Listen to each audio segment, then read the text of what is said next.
Donc, c'est vraiment un grand honneur, mais aussi une tâche assez difficile. Pourquoi je dis tâche assez difficile? C'est par rapport au sujet, un sujet sensible, mais un sujet qui reste d'actualité. Droits et devoirs des personnes en détention en Afrique. Alors, comme vous le savez, d'entrée de jeu, je vais peut-être rappeler mon thème. Je vais m'attarder sur les besoins des personnes détenues et la responsabilité des personnes qui les font détenir. Alors, comme vous le savez, on ne dira jamais assez. En Afrique de nos jours, les prisons, malheureusement, sont encore des lieux dégradants. Maître Welcome l'a si bien souligné et tous ceux-là qui ont pris la parole avant moi l'ont souligné. Donc, c'est le constat, malheureusement, des lieux, les prisons sont encore des lieux dégradants, des lieux de promiscuité, de torture, de traitement dégradant. Donc, c'est en fait ça la réalité en Afrique. Alors, nous avons parlé, vous savez, des règles Nelson Mandela, qui sont en fait des règles pour améliorer le système existant. Les règles Mandela aident en fait à mettre en œuvre, on peut dire, le fonctionnement d'un système efficace, d'un système carcéral efficace qui répond aux normes internationales. Et en fait, c'est un cadre, on dira, qui améliore les perspectives même de réadaptation, de réinsertion sociale. Alors, l'État, comme vous le savez, l'État, en fait, est le garant du bon fonctionnement du milieu carcéral. L'État a l'obligation de protéger chaque détenu. Et la détention, on ne dira jamais assez, est une preuve difficile, mais elle ne doit pas être dégradante. Donc, c'est en fait ce qu'on doit retenir. Ce soir, nous parlons des règles Nelson Mandela, oui. Mais à vrai dire, moi, je ne suis pas très confortable avec ces règles parce que, en fait, ce ne sont que des règles. Contrairement aux traités, contrairement, nous avons des traités, nous avons des conventions qui ont force obligatoire, où les États sont tenus, sont obligés à exécuter en fait, parce qu'ils ont signé, ils ont ratifié ces traités. Alors moi, je dirais les règles, ce sont des règles adoptées par l'Assemblée des Nations Unies, bien qu'étant la feuille de route, mais je pense il y a quand même je sais pas comment vraiment le qualifier, mais je dirais en fait, c'est des règles qui sont là, oui, mais malheureusement, ces règles n'ont pas force obligatoire. Mais ce qu'on doit signaler, même lorsque ce sont des conventions, même lorsque ce sont des traités, des protocoles, la question de la mise en œuvre reste un problème. Nous avons le pacte, on l'a suivi dans les présentations précédentes. Par exemple, le pacte international relatif aux droits civils et politiques. C'est un traité qui on peut dire, qui engage tous les États qui les ont ratifiés. Et ce traité contient en fait des références au traitement des personnes privées de liberté. C'est un traité qui date de 1966, mais à ce jour, le problème de la mise en œuvre se pose encore sur le terrain. Nous avons dans ce traité, dans ce pacte international relatif, par exemple, aux droits civils et politiques, qui stipule en son article 10 que, je cite, que toute personne privée de sa liberté est traitée avec humanité et avec respect de la dignité inhérente à la personne humaine. Dans la réalité, c'est pas ce qui se passe et c'est vraiment bien dommage. Alors, ici, nous allons donc parler, comme on l'a si bien souligné, des besoins. Alors, des besoins, de quels besoins parlons-nous? Il s'agit des besoins en matière de sécurité, des besoins en matière de garde et de besoins en matière de traitement. Donc, voilà. Les détenus, comme vous le savez même, ceux qui sont inculpés ou condamnés pour la même infraction ne forment pas un groupe homogène.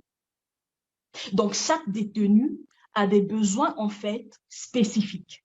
Nous aurons des détenus jeunes, âgés, nous aurons des détenus atteints d'incapacité, des détenus qui ont besoin de soins. Mais les besoins, en fait, diffèrent. Donc, nous devons, en principe, tenir compte de ces besoins-là. Et que nous disent, en fait, les règles Mandela? Les règles Mandela nous parlent, par exemple, de classification des détenus. Les règles Mandela nous parlent, par exemple, de classification de détenus.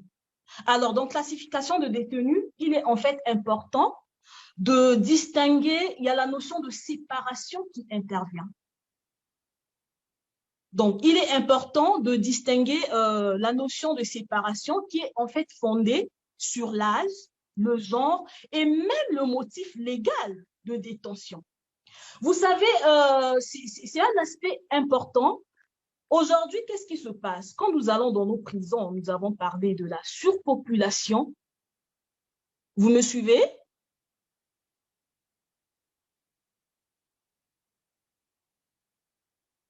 Nous sommes là, on vous suit. Ah, d'accord, merci. Alors, aujourd'hui, tout à l'heure, on a parlé de la surpopulation carcérale.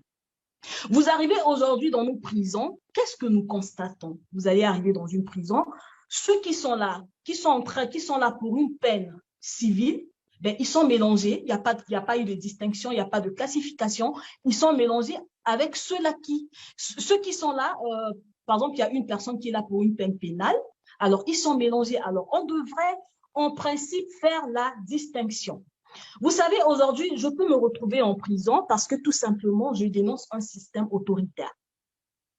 Je peux me retrouver en prison parce que je suis activiste, je vis dans un pays X où, par exemple, il n'y a pas de liberté d'expression. Je vis dans un pays où l'eau, l'électricité, on vit des coupures tous les jours, alors que l'accès à l'eau, l'accès à l'électricité est un droit fondamental. Alors, si je me mets peut-être à dénoncer, je peux me retrouver en prison. Je peux me retrouver en prison parce que, en fait, j'ai contracté des dettes et je ne peux pas payer. Mais ça, c'est une peine pénale. Alors, donc, les règles mondiales nous parlent déjà dès la base du principe de distinction. Alors, dans le principe de distinction, on va parler notamment également des femmes. Les femmes sont vulnérables face au risque de torture, on peut dire de mauvais traitements, en particulier des violences même fondées sur le genre. Et les femmes ont des besoins, ce qu'on va appeler aujourd'hui des besoins sexo-spécifiques, qui malheureusement, elles sont confrontées justement, les femmes, à ce type de discrimination, à la fois en raison même de leur sexe et du fait qu'elles constituent, c'est vrai, elles constituent une minorité.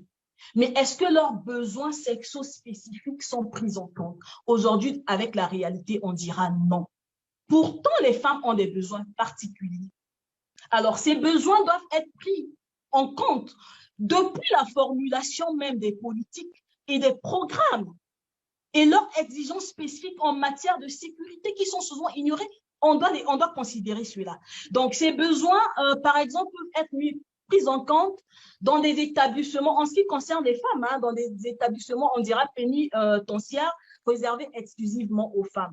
Alors, l'administration pénitentiaire aujourd'hui doit élaborer, on va dire, et appliquer des méthodes de classification qui prennent donc en compte des besoins et situations propres aux détenus. La gestion des jeunes adultes qui doivent être séparés, par exemple, des personnes âgées. Et les règles minima, par exemple, pour le traitement des détenus, précisent que les hommes et les femmes doivent être détenus dans la mesure du possible dans les établissements différents. Aujourd'hui, ce n'est pas le cas. Maître Welcome l'a souligné, les prisons ont été construites depuis la période coloniale. Alors, en termes d'infrastructure, ça pose problème. Ça pose problème alors que l'article, par exemple, 53 nous dit « Aucun fonctionnaire de sexe masculin ne doit pénétrer dans la section des femmes sans être accompagné d'un membre féminin du personnel. » Mais que constatons-nous dans nos prisons? Même quand il y a des quartiers, c'est bien, c'est vrai, c'est séparé. On a les femmes d'un côté, on a les hommes de l'autre côté. Mais souvent, il y a un manque justement de personnel féminin. Alors ici, le plaidoyer serait aussi de former au maximum le personnel féminin qui pourra effectivement tenir compte, c'est-à-dire qui pourra être proche des détenues femmes. Alors, ce qu'on peut également souligner, hein, moi je prends souvent le cas, il y a le Mali, on a le pays, par exemple le Mali, qui a beaucoup avancé en ce qui concerne par exemple les besoins sexo-spécifiques. Alors, qu'est-ce qui se passe au Mali? Le Mali a mis en place une prison dédiée aux femmes, la prison de Bolé, où lorsqu'on y arrive, les besoins spécifiques des femmes sont pris en compte. En matière d'hygiène et de soins, nous avons des femmes ayant des besoins par rapport à leur menstruation, elles ont besoin, par exemple, des serviettes hygiéniques. Il y a des femmes en ménopause qui doivent prendre suivre des traitements adéquats. Il y a des femmes enceintes. Il y a des femmes ayant même des enfants avec elles en prison. Donc, ces femmes-là bénéficient gratuitement, c'est-à-dire leurs besoins de façon générale sont pris en compte. Et donc, le Mali a vu naître la création du centre de Bolé. On va dire pour nous, c'est un exemple phare même de la volonté de séparer les femmes, les hommes ainsi que les mineurs. Et ce centre, en fait, a 3 missions. Donc, il y a la détention et à côté de la détention, il y a l'éducation aussi, la formation et la réinsertion. Donc, ce centre reçoit pratiquement l'ensemble des femmes détenues et prend vraiment en compte les besoins aussi bien des filles mineures, des femmes âgées. Et c'est vrai, elles se retrouvent, il y a des motifs différents. Hein. Il y a ceux qui ont abandonné les enfants, tentative de meurtre, complicité de viol, mais il y a déjà une classification. Lorsque vous arrivez dans la prison de Bolé, il y a une distinction qui est faite de la base. Et les questions, donc, comme je disais tantôt, leurs besoins sont pris en compte. Ici, je vais vous dire, l'année dernière, par exemple, lors du 8 mars, nous avons visité la maison d'arrêt de Brazzaville, où les femmes détenues à la maison d'arrêt manquaient les serviettes hygiéniques. Alors, c'est un traitement assez dégradant. Ça, on peut le qualifier comme ça. Aujourd'hui, ce qui se passe, les prisons n'ont même pas de budget. Ça, c'est la réalité en Afrique. La plupart des prisons n'ont même pas de budget pour la prise en charge des prisonniers. Manger, ça devient tout un problème. Donc, le besoin, comme on dira, manger, même de l'eau, c'est tout un problème. Alors, on ne parlera même pas de l'assainissement. J'ai eu à visiter plusieurs prisons en Afrique. Les mots me manquent pour décrire en fait les situations. Les prisons sont, il faut assainir les lieux. Les prisonniers sont abandonnés à eux-mêmes. C'est vrai, ils sont en train de purger pour certains leur peine, mais c'est une forme de torture. Vivre dans un milieu où les toilettes sont bouchées, on ne peut pas les déboucher. Les odeurs sont insupportables. La question de l'assainissement. Donc, c'est autant de points qu'il faut qu'en fait, on doit, c'est autant de points que préconisent en fait les règles Mandela et tous ces points-là doivent être pris en charge. Alors, lorsque nous parlons de la responsabilité de ceux qui les détiennent, c'est une question, ça commence depuis le plus, on va dire le plus haut échelon jusqu'au plus bas. Donc, c'est une responsabilité partagée qui va de l'administration et personnes pénitentiaires aux acteurs du système de justice pénale, tels que les législateurs, les décideurs. Donc, voilà ce que nous pouvons dire. Et le rôle même du personnel pénitentiaire est de traiter, il faut traiter en fait les détenus de manière décente, humaine et juste. C'est ça le message clé en fait. Il faut assurer la sécurité des détenus. Alors, je vais m'appesantir sur ce point pour parler d'une expérience personnelle que j'ai vécue. Vous savez, j'ai perdu, c'est avec un pincement de cœur que je partage cette expérience, mais je suis obligée de le dire. J'ai perdu mon grand frère direct. Nous sommes en 1998. Mon grand frère qui était gardé à vue dans une gendarmerie, la gendarmerie de Dolisie, porté disparu jusqu'à ce jour. Comment expliquez-vous? Il a été arrêté. Il a été arrêté à Moussenjo, où nous avons fui la guerre en 97. On arrive au village. Il y a eu un incident. Mais vous savez, la responsabilité pénale, elle est individuelle. Il y a eu un incident au niveau de Moussenjo. Un jeune, il y a eu des coups de feu, il y a eu mort. L'un des responsables s'en va à Dolisie, au niveau de Moussenjo, ce sont des combattants, ils ont des armes et tout. La police arrive, on arrête celui qui avait tué, on l'exécute et on arrête les jeunes. Mon grand frère est arrêté. On nous informe, on l'a emmené à Dolisie pour qu'on l'écoute, pour l'interrogatoire. Qu'est-ce que je fais avec ma maman?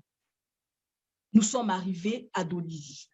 On arrive à Dolisie, on ne savait pas où il était détenu. Donc, on l'a retrouvé à la gendarmerie. Il était gardé à vue. gardés à vue à la gendarmerie. Donc, le temps de nous d'attendre un avocat, ben, figurez-vous, un matin, on arrive. Une minute, Madame Chancel. On arrive un matin, on nous dit les jeunes sont portés disparus. Ils sont où? Ils sont à la direction de la sécurité territoriale. Ils sont chez le sous-préfet. Ils sont, voilà comment on nous a tourné en fait en bourrique. Ces jeunes ont été portés disparus. Ils n'étaient pas le seul. Plus de 4 jeunes. Alors, comment comprendre? Dans de telles situations, ils étaient peut-être des suspects. Il n'y a pas eu de procès, il n'y a rien. Ils ont été portés disparus. Alors, le message que nous portons aujourd'hui, le message que nous voulons faire passer aujourd'hui, nous voulons que la situation puisse changer sur le terrain. Nous exhortons les politiques africaines à mettre en œuvre ces règles, les règles Nelson Mandela, pour la sécurité des détenus, à tenir en compte de leur environnement, à tenir en compte qu'ils ont des droits. La torture dans les prisons, comment comprendre? Des disparitions dans des prisons, juste en Afrique, jusqu'aujourd'hui, malgré le fait que les règles Mandela sont disponibles. Donc, c'est un plaidoyer que nous faisons ce soir, la mise en œuvre effective de ces droits. Tenir compte des besoins, aussi bien pour les femmes, les besoins sexuels spécifiques et de tout détenu, les personnes âgées. Certains ont des problèmes de mobilité, certains ont des problèmes d'audition. Tous ces besoins, en principe, doivent être pris en compte parce que c'est la question de la dignité humaine qui est au centre. Je vous remercie.